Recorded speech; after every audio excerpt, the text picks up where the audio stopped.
അയ്യോ, സർപ്രൈസ് ആയിട്ട് മിനിസ്റ്റർ തന്നെ പരിചയപ്പെടുത്തട്ടെ അല്ലേ? Most welcome. തമിഴ്നാടിൻ്റെ ദേവസ്വം വകുപ്പ് മന്ത്രി ഡോക്ടർ PK ശേഖര ബാബുജിയാണ് എത്തിച്ചേർന്നത്. സ്വാഗതം, സുസ്വാഗതം സന്നിധാനത്തിൽ. Thank you sir.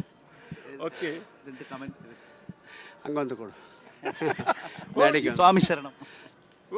സന്നിധാനത്ത് പോയിരുന്നു.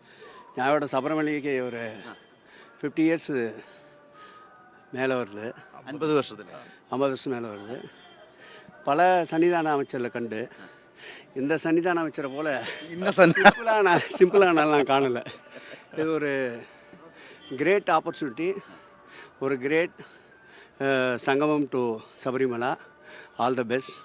நிச்சயம் இந்த சன்னிதானத்தில் எடுத்து வைக்கிற கோரிக்கைகள் அனைத்தும் பகவான் ஐயப்பன் நிறைவேற்றி தருவார். തമിഴ്നാട് സർക്കാരിൻ്റെ ചീഫ് മിനിസ്റ്ററുടെ full support. Definitely Kerala government to Tamil Nadu எப்பொழுதுமே ஒத்துமையாக இருக்கும். அதில் பினராயி விஜயனோட எங்களோட CM ரொம்ப அண்டர்ஸ்டாண்டிங்காக இருக்கும். HRNC மினிஸ்டர், தேவஸ்வம் போர்டு மினிஸ்டரோட ரொம்ப அட்டாச்சாக இருக்கும். ஏதெങ്കിലും ப்ராப்ளம் இல்லை. Okay okay okay.